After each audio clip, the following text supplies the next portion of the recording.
1949 ಅಲ್ಲಿ ಜಮ್ಮು ಕಾಶ್ಮೀರಲ್ಲಿ ಡೆಮೋಕ್ರಸಿ ಇರಲಿಲ್ಲ. ಅಲ್ಲಿದ್ದು ಮೊನಾರ್ಕಿ, ಮಹಾರಾಜ ಹರಿಸಿಂಗ್ ನ ರೂಲ್. ಈ ಕಡೆ ಎಲ್ಲಾ ದೇಶದಲ್ಲೂ ಮೊನಾರ್ಕಿ ಹೋಗಿ ಡೆಮೋಕ್ರಸಿ ಸ್ಟಾರ್ಟ್ ಆಗ್ತಾ ಇರುತ್ತೆ. ಜಮ್ಮು ಕಾಶ್ಮೀರಲ್ಲೂ ಡೆಮೋಕ್ರಸಿ ತರಬೇಕು ಅಂತ ಶೇಖ್ ಅಬ್ದುಲ್ಲಾ ಅನ್ನೋರು ಒಂದು ಪಾರ್ಟಿ ಫಾರ್ಮ್ ಮಾಡ್ತಾರೆ. ಅಲ್ಲಿರೋ ರಾಜ ಹರಿಸಿಂಗ್ ಅವ್ರಿಗೆ ಅವ್ರ ಪವರ್ನ ಬಿಟ್ಕೊಡಕ್ಕೆ ಇಷ್ಟ ಇರಲಿಲ್ಲ. ಆದ್ರೆ ಆ ಟೈಮಲ್ಲಿ ನೆಹರು ಅವರು ಇಂಡಿಯಾಲಿ ಕ್ವಿಟ್ ಇಂಡಿಯಾ ಮೂವ್ಮೆಂಟ್ ನಡೆಸ್ತಾ ಇದ್ರು.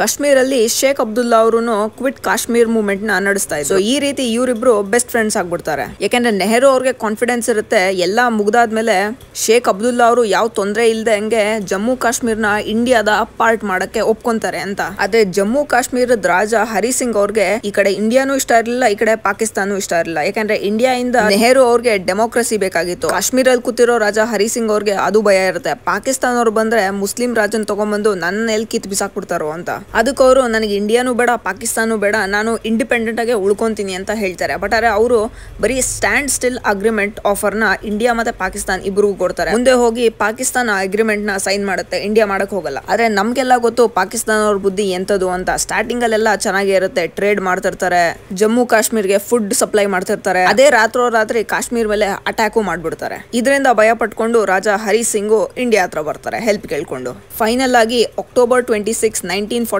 ನಲ್ಲಿ ರಾಜ ಏನ್ ಮಾಡ್ತಾನೆ, ಇನ್ಸ್ಟ್ರೂಮೆಂಟ್ ಆಫ್ ಅಕ್ಸೆಷನ್ ನ ಸೈನ್ ಮಾಡ್ತಾನೆ. ಈ ತರ ಜಮ್ಮು ಕಾಶ್ಮೀರು ಇಂಡಿಯಾದ ಒಂದು ಇಂಟಿಗ್ರಲ್ ಪಾರ್ಟ್ ಆಗೋಗುತ್ತೆ. ಇದಾದ್ಮೇಲೆ ನಮ್ಮ ಇಂಡಿಯನ್ ಸಿಖ್ ಬೆಟಾಲಿಯನ್ ಅಲ್ಲಿ ಕಳಿಸ್ತಾರೆ ಪಾಕಿಸ್ತಾನವ್ರನ್ನ ಹಿಂದೆ ತಳ್ಳಕ್ಕೆ.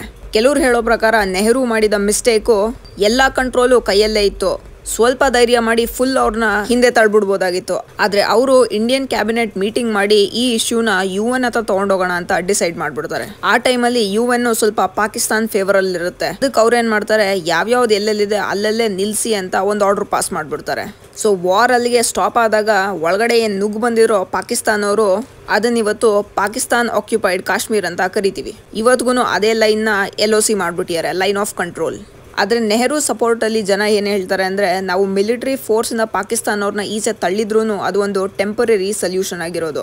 ಅದಕ್ಕೆ ನೆಹರು ಅವರು UN ಅಲ್ಲಿ ವೋಟ್ ಮಾಡಿಸ್ಬಿಡೋಣ ಅಂತ ಡಿಸೈಡ್ ಮಾಡ್ತಾರೆ. ಅವ್ರು ತುಂಬಾ ಕಾನ್ಫಿಡೆಂಟ್ ಇರ್ತಾರೆ, ರಾಜನೇ ಒಪ್ಕೊಂಡ ಇನ್ನೇನ್ ಪ್ರಾಬ್ಲಮ್ ಅಂತ. ಅದ್ರ ಮೇಲೆ ಕಾಶ್ಮೀರಲ್ಲಿ ಶೇಖ್ ಅಬ್ದುಲ್ಲಾ ಅವ್ರದ್ದು ಸಪೋರ್ಟ್ ಇದೆ ಅಂತ ಈ ಮ್ಯಾಟರ್ ನ UN ಹತ್ರ ತಗೊಂಡ್ ಹೋಗ್ತಾರೆ. ಬಟ್ ಆದ್ರೆ ಕೊನೆಯಲ್ಲಿ UN ಅವ್ರು ಆರ್ಡರ್ ಮಾಡ್ತಾರೆ, ಈ ಕಡೆ ಪಾಕಿಸ್ತಾನ ಮತ್ತೆ ಇಂಡಿಯಾ ಇಬ್ರು ಆರ್ಮಿನೂ ಈಚೆ ತಗೊಳ್ಳಿ ಜಮ್ಮು ಕಾಶ್ಮೀರಿಂದ, ಕಾಶ್ಮೀರಲ್ಲಿ ಇವಾಗ ಏನ್ ಮಾಡ್ಬೇಕೋ ಅದನ್ನ ಕಾಶ್ಮೀರ್ ಜನ ಡಿಸೈಡ್ ಮಾಡ್ಕೊಂತಾರೆ ಅಂತ ಹೇಳ್ಬಿಡ್ತಾರೆ. ಈ ಟೈಮಲ್ಲಿ ಇಂಡಿಯಾ ಅಲ್ಲಿ ಇಂಡಿಯನ್ ಕಾನ್ಸ್ಟಿಟ್ಯೂಷನ್ ಫಾರ್ಮ್ ಆಗ್ತಾ ಇರುತ್ತೆ. ಸೊ ಟೆಂಪರರಿ ಸೊಲ್ಯೂಷನ್ ಏನಾದ್ರು ಬೇಕಲ್ಲ ಅನ್ಬಿಟ್ಟು ಆರ್ಟಿಕಲ್ 370 ನ ತಗೊಂಡ್ಬರ್ತಾರೆ. ಇದ್ರ ಪ್ರಕಾರ ಇಂಡಿಯಾದ ಕಾನ್ಸ್ಟಿಟ್ಯೂಷನ್ ಜಮ್ಮು ಕಾಶ್ಮೀರಲ್ಲಿ ಅಪ್ಲೈ ಆಗಲ್ಲ, ಬರೀ ಡಿಫೆನ್ಸ್, ಫಾರಿನ್ ಅಫೇರ್ಸ್ ಮತ್ತೆ ಕಮ್ಯುನಿಕೇಶನ್ ಮಾತ್ರ.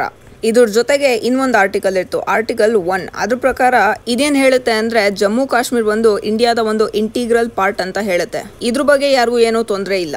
ಇದು ಹೋಗ್ತಾ ಹೋಗ್ತಾ ಏನಾಗುತ್ತೆ ಅಂದ್ರೆ, ಒಂದೇ ದೇಶದಲ್ಲಿ 2 ಲಾ, 2 ಪ್ರೆಸಿಡೆಂಟ್, 2 ಫ್ಲಾಗ್ಗಳು. ಈ ಲಾನ ತೆಗಿಬೇಕು ಅಂದ್ರೂ first Jammu Kashmir state government ಇಂದ ಅಪ್ರೂವಲ್ ತಗೋಬೇಕು. ಅದಾದ್ಮೇಲೆ ಜಮ್ಮು ಕಾಶ್ಮೀರ್ ಕಾನ್ಸ್ಟಿಟ್ಯೂಷನ್ ಅಸೆಂಬ್ಲಿಯಿಂದ ಆರ್ಡರ್ ಪಾಸ್ ಆಗಿ ಬಂದ್ರೆ ಪ್ರೆಸಿಡೆಂಟ್ ಆಫ್ ಇಂಡಿಯಾ ಈ ಆರ್ಡರ್ ನ ಪಾಸ್ ಮಾಡ್ತಾರೆ. ಒಂದೇ ದೇಶದಲ್ಲಿ 2 ರೂಲ್ಸ್ ಏನಕ್ಕೆ ಅಂತ ಈ ಆರ್ಟಿಕಲ್ 370 ನ ತುಂಬಾ ಟೈಮ್ ಹಿಂದೆನೆ ತೆಗಿಬೇಕು ಅಂತ ಪ್ಲಾನ್ ಮಾಡ್ಕೊಂಡಿರ್ತಾರೆ. ಈ ಕಾಶ್ಮೀರಲ್ಲಿರೋ ದೊಡ್ಡ ದೊಡ್ಡ ಬುದ್ಧಿವಂತರು ಏನ್ ಮಾಡ್ತಾರೆ, ಈ ಕಾನ್ಸ್ಟಿಟ್ಯೂಷನ್ ಅಸೆಂಬ್ಲಿನೇ ಡಿಸಾಲ್ವ್ ಮಾಡ್ಕೊಂಡ್ಬಿಡ್ತಾರೆ. ಅದಿಲ್ದೇನೆ ಎಲ್ಲಿಂದ ಯಾರೇನ್ ಪಾಸ್ ಮಾಡೋದು ಅಂತ. ಅದಕ್ಕೆ ಅಲ್ಲಿರೋ ಪೊಲಿಟಿಷಿಯನ್ಸ್ ತುಂಬಾ ಕಾನ್ಫಿಡೆನ್ಸ್ ಇಂದ ಹೇಳ್ತಿರ್ತಾರೆ 370 ಹೋಗೋದಕ್ಕೆ ಚಾನ್ಸೇ ಇಲ್ಲ ಅಂತ. ಆದ್ರೆ 2015 ಅಲ್ಲಿ ಜಮ್ಮು ಕಾಶ್ಮೀರಲ್ಲಿ ಬಿಜೆಪಿ ಬಂದು ಸೆಕೆಂಡ್ ಮೇಜರ್ ಲೀಡ್ ಅಲ್ಲಿ ಇರುತ್ತೆ. ಅವಾಗ ಬಿಜೆಪಿ ಅವರು ಫಸ್ಟ್ ಮೆಜಾರಿಟಿಗೆ ಬರಕ್ಕೆ PDP ಮತ್ತೆ ಬಿಜೆಪಿ 2 ಒಂದಾಗಿ ಸರ್ಕಾರ ತಗೊಂಡ್ಬರ್ತಾರೆ. ಈ ಟೈಮಲ್ಲಿ ಹಿಂದೆಯಿಂದಾನೆ ಬಿಜೆಪಿ ಅವರು ಫುಲ್ ಪ್ರೂಫ್ ಪ್ಲಾನಿಂಗ್ ಮಾಡ್ಕೊಂಡಿರ್ತಾರೆ ಈ ಆರ್ಟಿಕಲ್ 370 ನ ಕಿತ್ ಬಿಸಾಕಕ್ಕೆ. 2018 ಅಲ್ಲಿ ಸಡನ್ ಆಗಿ ಅವರ PDP ಸಪೋರ್ಟ್ ನ ಹಿಂದೆ ತಗೊಂಡ್ಬಿಡ್ತಾರೆ.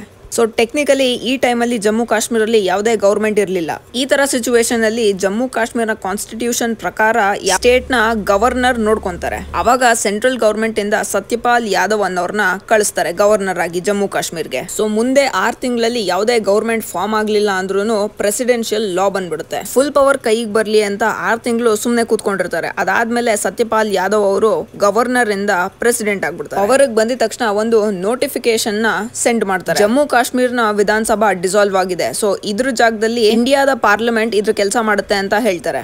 ಈಗ ಪವರ್ ಜಮ್ಮು ಕಾಶ್ಮೀರ್ನ ಪೊಲಿಟಿಷಿಯನ್ ಇಂದ ಸೀದಾ ಸೆಂಟ್ರಲ್ ಗವರ್ಮೆಂಟ್ ಕೈಗೆ ಹೋಗಿತ್ತು. ಫೈನಲ್ ಆಗಿ ಆರ್ಟಿಕಲ್ 370 ಕಿತ್ತಾಗೋ ಟೈಮ್. ಜನ ಸುಮ್ಮನೆ ಇರಲ್ಲ, ಇದ್ರ ಬಗ್ಗೆ ಗಲಾಟೆ ಮಾಡ್ತಾರೆ ಅಂತ ಇಮಿಡಿಯೇಟ್ ಆಗಿ 45,000 ಪ್ಯಾರಾ ಮಿಲಿಟರಿನ ಅಲ್ಲಿ ಡಿಪ್ಲಾಯ್ ಮಾಡ್ತಾರೆ. ಅದು ಅಲ್ಲದೆ ಜಮ್ಮು ಕಾಶ್ಮೀರಲ್ಲಿ ಇದ್ದಿದ್ದ ಪೊಲಿಟಿಷಿಯನ್ಸ್ ಫೋನ್ ಎಲ್ಲ ಈಸ್ಕೊಂಡು ಅವ್ರನ್ನ ಹೌಸ್ ಅರೆಸ್ಟ್ ಮಾಡಿಸ್ತಾರೆ. ಸೊ ಸೆಂಟ್ರಲ್ ಹತ್ರ ಪವರ್ ಬರ್ತಿದ್ದಂಗೆ ರಾಜ್ಯಸಭಾ ಮತ್ತೆ ಲೋಕಸಭಾ ಅಲ್ಲಿ ವೋಟಿಂಗ್ ಮಾಡಿಸ್ತಾರೆ. ಮೆಜಾರಿಟಿ ವೋಟಿಂಗು ಅದನ್ನ ತೆಗಿರಿ ಅಂತ ಬರುತ್ತೆ. ಫೈನಲ್ ಆಗಿ 5th August 2019 ಅಲ್ಲಿ ಈ ಆರ್ಟಿಕಲ್ 370ನ ರಿವೋಕ್ ಮಾಡ್ಬಿಡ್ತಾರೆ. ಇಂಡಿಯಾದ ಕಾನ್ಸ್ಟಿಟ್ಯೂಷನ್ ಏನಿದೆ ಅದೇ ಸೇಮ್ ಜಮ್ಮು ಕಾಶ್ಮೀರಲ್ಲೂ ಅಪ್ಲೈ ಆಗುತ್ತೆ.